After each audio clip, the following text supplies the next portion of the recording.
Assalamualaikum warahmatullahi taala wabarakatuh. Para pelajar yang dikasihi oleh Allah Subhanahu wa taala sekalian. Masih lagi bersama dengan saya untuk slot yang seterusnya pada pagi ini. Insya-Allah kita akan sambung kepada perbincangan pelajaran yang pertama dan yang kedua pada slot yang seterusnya.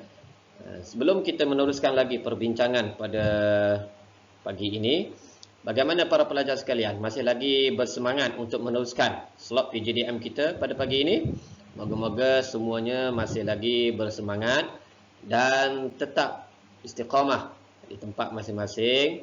Jangan ada yang sambil melihat video, sambil online bersama dengan para guru, sambil membuat kerja-kerja yang lain. Jadi sama-samalah kita menjaga adab bersama dengan ilmu. Alhamdulillah, pada bab tauhid ad-darsul awal, iaitu al-aqidatus sahihah, iaitu tajuk yang pertama daripada bab at-tauhid. Kita akan bincangkan tentang apakah yang dimaksudkan dengan al-aqidatus sahihah. Secara umumnya kita boleh faham, iaitu aqidatus sahihah iaitu akidah yang sah, akidah yang benar, akidah yang mantap, akidah yang kukuh, sebagaimana dikehendaki oleh Allah Subhanahu wa taala. Baik, untuk seterusnya kita masuk kepada perbincangan yang pertama, ad-darsul awal, al-aqidatus sahihah. Secara umumnya untuk mudah kita faham, untuk mudah kita dapat gambaran yang secara jelas, iaitu kita bahagikan al-aqidatus sahihah kepada 4 bahagian utama yang penting, iaitu yang pertama at-ta'rif, pengenalan kepada akidah as-sahihah. Yang kedua ahamiyatut tamassuki, iaitu kepentingan dengan berpegang teguh kepada akidah yang sahih. Yang ketiga mumayyizat, iaitu keistimewaan dengan berpegang teguh kepada akidah yang sahih. Dan yang keempat atharul inhiraf, kesan jika sekiranya kita tidak berpegang dengan akidah yang sahih. Para pelajar yang dikasihi oleh Allah Subhanahu wa taala sekalian, kita masuk kepada subtopik iaitu at-ta'rif. At-ta'rif lughatan, ta'rif pengenalan dari sudut bahasa bagi akidah, iaitu ar-rabtu wasyaddu biquwwah, iaitu ikatan yang kukuh dan mantap, pegangan ataupun ikatan simpulan yang mantap. Apabila kita simpul, sebagaimana contoh, apabila kita dapat plastik bag, kita ikat mati, nak buka itu cukup susah. Maka dari sudut akidah, lughatan bahasa, iaitu ikatan yang mantap, kukuh, dan susah untuk dibuka semula.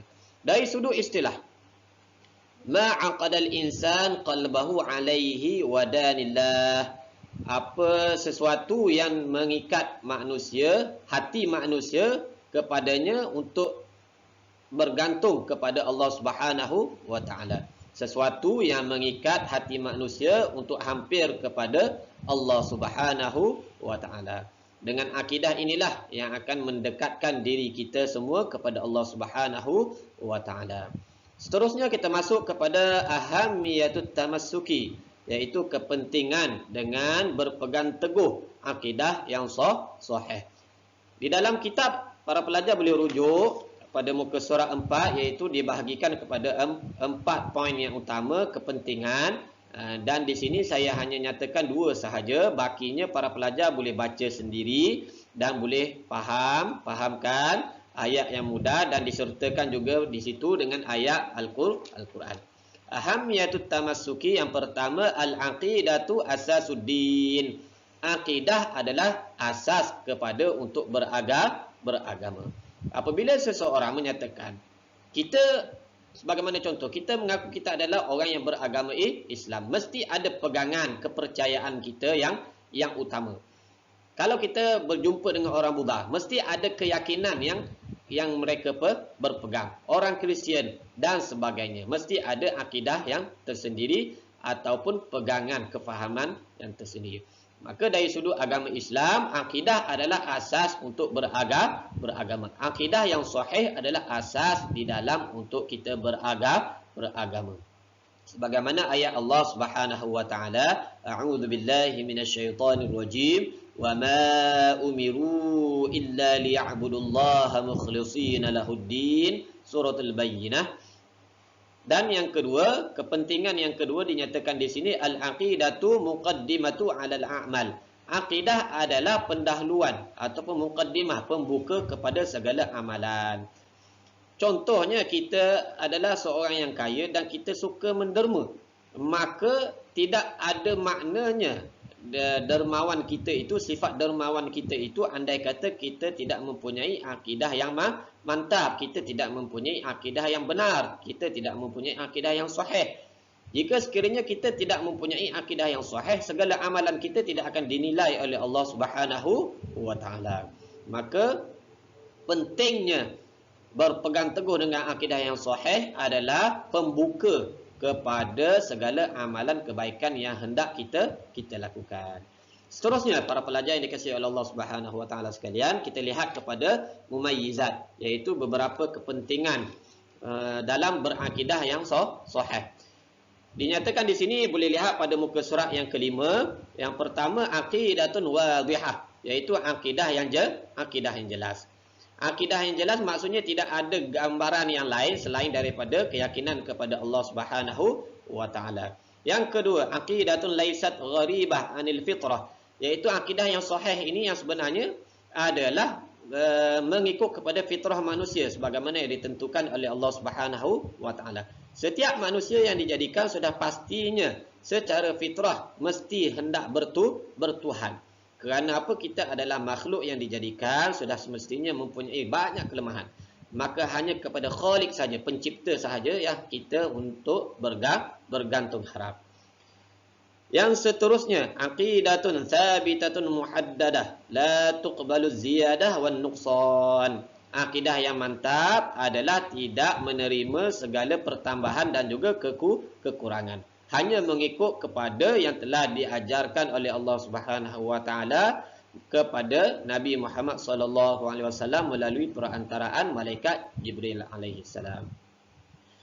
Seterusnya kita masuk kepada atharul inhiraf, iaitu kesan-kesan ke atas jika sekiranya tidak berpegang kepada akidah yang mantap. Para pelajar boleh rujuk kepada buku teks pada muka surat pada halaman yang ke-6. Dinyatakan 5 poin yang penting. Saya cuma nyatakan di sini hanya 3 saja poin yang penting. Baki para pelajar boleh lihat dan baca sendiri. Dan kita akan cuba bincangkan lagi di masa yang akan datang. Baik, kita lihat kepada poin yang pertama. Kesan jika sekiranya tidak mempunyai akidah yang mantap, jika sekiranya kita tidak mempunyai akidah yang sahih. Yang pertama dinyatakan di sini iaitu mailul insan ila a'malil kufri wal bid'ah, iaitu akan membawa manusia kepada kecenderungan untuk melakukan perkara-perkara yang kufur dan juga bid'ah. Wal iyad billah. Sebagaimana yang telah kita lihat pada zaman masa kini, apabila seseorang tidak mempunyai keyakinan yang mantap, tidak mempunyai keyakinan yang teguh kepada Allah Subhanahu wa taala, apabila ditimpa dengan ujian yang berat, maka kita akan rasa goyang. Kita akan rasa Allah itu maha tidak adil. Wal iyad billah. Sedangkan di dalam Al-Quran Tuhan nyatakan bahawa setiap manusia yang diuji itu adalah sebagai tanda kasih sayang Allah untuk mendekatkan lagi diri kita kepada Allah Subhanahu wa taala. Yang seterusnya, kesan jika sekiranya tidak berpegang teguh kepada akidah yang sahih, faqdul insan asy-syu'ur bi mahabbatillahi wa rasulih. Jika sekiranya kita tidak mempunyai akidah yang sahih, maka akhirnya akan membawa jauh kita daripada kasih sayang Allah Subhanahu wa taala dan juga baginda Rasulullah sallallahu alaihi wasallam. Dan yang terakhir dinyatakan di sini iaitu dukhulul insan an-nar fil akhirah wal iyad billah. Jika sekiranya kita tidak mempunyai akidah yang sahih, akidah yang benar, akidah yang mantap, akhirnya akan mengakibatkan kita semua masuk ke neraka Allah Subhanahu wa taala wal iyad billah. Baik, seterusnya kita masuk kepada ad-darsus tsani iaitu ilmu tauhid. Alhamdulillah, kita masuk kepada perbincangan yang seterusnya iaitu ad-darsus tsani pada tajuk ilmu tauhid.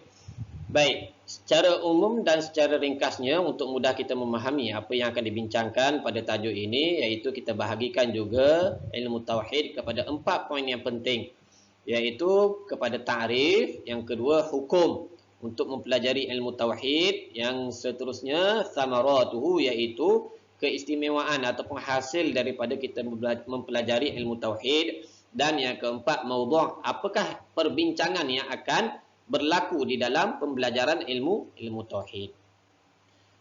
Baik, yang pertama kita masuk iaitu ta'rif. Ta'rif dari sudut lughatan huwa al-ilmu bi anna syai' wahid. Secara mudahnya untuk kita faham apakah yang dimaksudkan dengan ilmu tauhid pada sudut bahasa, iaitu suatu ilmu yang membincangkan tentang sesuatu keesaan Allah Subhanahu wa taala. Manakala dari sudut istilah, ilmu alladhi yaqtadiru bihi ala ithbatil aqaidi ad-diniyah al-muktasab min adillatiha, iaitu suatu ilmu yang menentukan kepada akidah pegangan seseorang, pegangan agama berdasarkan kepada dalil-dalil, berdasarkan kepada bukti-bukti yang nyata.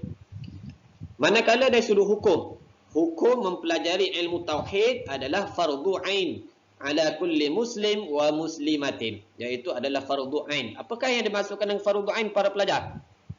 Fardu ain dan fardu kifayah adalah mempunyai perbezaan yang jauh. Fardu ain adalah kewajipan yang semestinya setiap orang muslim dan juga muslimah mesti mempelajari tentang ilmu tauhid.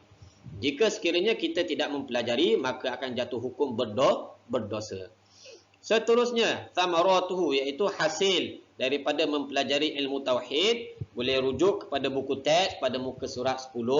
Dinyatakan di sini ada 5 keistimewaan ataupun hasil daripada mempelajari ilmu tauhid. Saya hanya nyatakan 3 sahaja di sini. Yang pertama, hiya ma'rifatullahu bil adillah allati laysa fiha syak. Antara hasil apabila kita mempelajari ilmu tauhid ialah dengan mengenal Allah Subhanahu wa taala berdasarkan dalil-dalil yang akhirnya tidak akan timbul sebarang syak wasangka yang membawa kepada keyakinan yang mantap kepada Allah Subhanahu wa taala. Yang kedua, hasil daripada pembelajaran tersebut, yaghfirullahu bitauhid adz-dzunub. Apabila kita mempelajari ilmu tauhid, yaghfirullahu bitauhid adz-dzunub, Allah Taala akan mengampunkan segala dosa-dosa kita dengan apabila kita mentauhidkan, mengesakan Allah Subhanahu wa taala. Dan yang ketiga, yamna'u dukhulun nar. Apabila kita mempunyai tauhid yang mantap, tauhid yang benar, tauhid kepada Allah Subhanahu wa taala, iaitu dengan mengesakan Allah Subhanahu wa taala, yamna'u dukhulun nar, maka ilmu tauhid tersebut akan menghalang kita daripada memasuki neraka Allah Subhanahu wa taala. Seterusnya, para pelajar yang dikasihi oleh Allah Subhanahu wa taala sekalian, kita masuk kepada maudhu'. Apakah yang dimaksudkan dengan maudhu'? Maudhu' adalah perbincangan ataupun topik-topik yang berlaku di dalam ilmu tauhid. Apakah isu yang akan dibincangkan di dalam ilmu tauhid? Secara umumnya dibahagikan kepada 3 perbincangan. Yang pertama al-ilahiyat, yang kedua an-nubuwat, dan yang ketiga as-sam'iyat. Iaitu apakah yang dimaksudkan dengan al-ilahiyat? Iaitu ketuhanan, yang akan membincangkan tentang apa yang mustahil, apa yang wajib dan apa yang harus bagi zat Allah Subhanahu wa taala. Manakala an-nubuwat pula adalah yang membincangkan tentang apa yang wajib, apa yang mustahil dan apa yang harus bagi para rasul alaihi wassalatu wassalam. Dan yang ketiga as-sam'iyat, apa yang menjadi perbincangan perkara-perkara yang hanya kita dengar, iaitu antaranya tentang perkara-perkara gaib, tentang syurga, tentang neraka, tentang pembalasan di hari akhirat, tentang perjalanan di padang mahsyar. Alhamdulillah, sudah selesai perbincangan kita secara ringkas bagi tajuk yang pertama al-aqidatus sahihah dan juga tajuk yang kedua ilmu tauhid. Maka di sini adalah dinyatakan tugasan kepada para pelajar sekalian. Yang pertama, hendaklah membuat nota tentang akidah dan juga ilmu tauhid. Yang kedua, tolong saling semula ma'anil mufradat dan juga al-ma'lumatil ammah. Yang ketiga, sila jawab soalan di buku teks pada muka surat 7, soalan yang kedua, dan juga muka surat 15, soalan yang kedua. Dan yang keempat, sila baca dan fahamkan untuk muka surat yang 11 hingga 13, kemudian keluarkan isi penting. Tempoh yang saya bagi adalah sehingga hari Khamis pada 11 hari bulan 2 2021. Selesai sahaja tugasan, boleh terus WhatsApp saya pada nombor yang telah pada video yang sebelum ini. Boleh nyatakan nama terlebih dahulu dan snap ataupun ambil gambar tugasan yang telah kamu selesaikan dan send kepada saya. Sebelum kita tangguh pada perbincangan kita pada pagi ini, sukalah untuk secara sepintas lalu untuk saya kongsikan apakah perbincangan yang terdapat pada halaman pada halaman ke-11 dan juga hingga 13, iaitu pada halaman 11 nasya'atun ilmi tauhid, iaitu perkembangan tentang ilmu tauhid. Pada halaman 11 ini dia menceritakan bagaimana perjalanan sejarah perkembangan ilmu tauhid. Maka di sini dia dinyatakan beberapa sebab perkembangan ilmu tauhid, antara faktor sama ada faktor dalaman maupun faktor luaran. Manakala halaman yang ke-12 menceritakan tentang sebab-sebab luar, faktor-faktor luar yang menyebabkan perkembangan ilmu tauhid, ilmu akidah, yang mana akhirnya pada zaman sekarang kita kenali dengan ilmu akidah dan juga falsafah. Manakala pada halaman yang ke-11 menceritakan tentang muassisu ilmi tauhid, pengasas kepada ilmu tauhid. Secara umumnya kita maklum bahawa pengasas yang utama bagi ilmu tauhid adalah baginda Rasulullah sallallahu alaihi wasallam. Akan tetapi dari sudut penulisan, dari sudut teori adalah bermula dengan Abu Hasan ataupun yang kita kenali Abu Hasan Asy'ari. Para pelajar boleh baca dan cuba fahami serba sedikit pada halaman yang ke-11 sehingga 13 dan tolong keluarkan isi-isi penting.